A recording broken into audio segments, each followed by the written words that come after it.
Então eu queria mostrar um pouco aí da história, né? Lá em 1962, Hazen e Smith, os dois engenheiros na Douglas, eles propuseram o método dos painéis, que hoje é tão famoso, muito usado pela comunidade aeronáutica. E o que é interessante é que nessa época, quando eles propuseram essa técnica, propuseram a técnica com o objetivo específico de resolver um problema da indústria.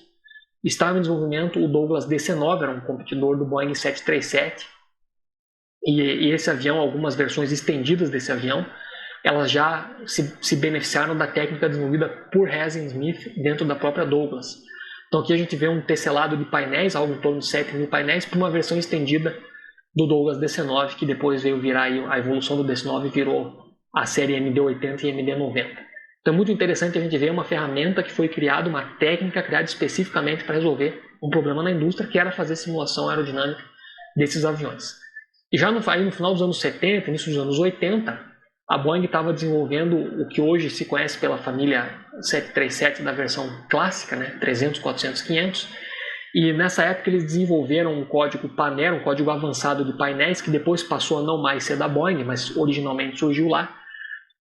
E esse código foi fundamental para o desenvolvimento desses aviões. A gente vê aqui, por exemplo, alguns estudos interessantes, e a gente vê também as simplificações geométricas necessárias para se usar esse código Panera baseado no método dos painéis. Então, por exemplo, a gente vê aqui algumas seções da asa, né? A gente vê aqui, por exemplo, uma seção inboard.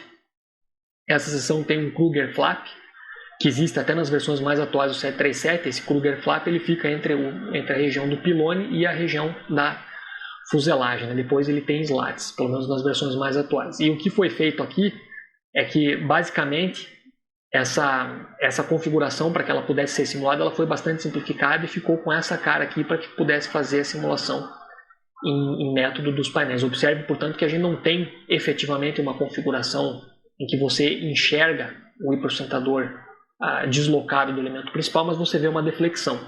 E aí o pessoal fez uma série de testes com isso, né? E o que é legal é que eles compararam isso em algumas condições com ensaio em voo, como a gente pode ver nas curvas de distribuição de pressão aqui na esquerda. E o legal é que os resultados dos métodos dos painéis, através do código Panera, ficaram bastante próximos dos dados experimentais. Isso, claro, tendo em mente que é um código, como a gente vai ver no módulo 2, que tem uma série de limitações de representatividade física, e ainda assim o pessoal conseguiu mostrar essas coisas de forma bastante interessante. Tá? Aqui o que a gente está vendo aqui embaixo, essa seção aqui que é inboard tem um Kruger flap, que seria equivalente ao que a gente está vendo aqui em cima, e aqui a gente tem uma outra seção mais outboard que já tem um slat. E para o caso do slat em específico, você precisa fazer a modelagem ou a representação como a gente está vendo aqui embaixo. Então algo bem interessante, histórico aí do desenvolvimento da aerodinâmica computacional e do seu uso no projeto de aeronaves.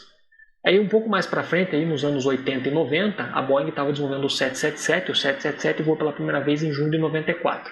E o que é interessante sobre esse avião em específico é que ele foi o primeiro avião projetado totalmente com o uso de ferramentas CAD, ou seja, ele foi um avião sem presença de papéis. Tudo foi feito em ambiente computacional CAD. E isso, claro, facilitou também o uso de CFD para o desenvolvimento desse avião. Então, tem exemplos da literatura aí mostram algumas das coisas que foram desenvolvidas com o uso de CFD.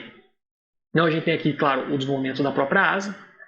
Talvez fosse a primeira coisa na qual a gente fosse pensar, mas tem outras coisas legais, como o desenvolvimento do escoamento nessa região da cabine, porque basicamente nessa região da fuselagem, nas proximidades do cockpit e do início da seção frontal da cabine de passageiros, você tem uma região de alta aceleração de escoamento, geralmente é uma região sônica, e a geração dessas ondas de choque, também a movimentação das ondas de choque, a sua interação com a camada limite gera bastante ruído no cockpit. Então você tem que fazer esse desenvolvimento dessa região com bastante cuidado para que o nível de ruído interno esteja dentro do tolerável.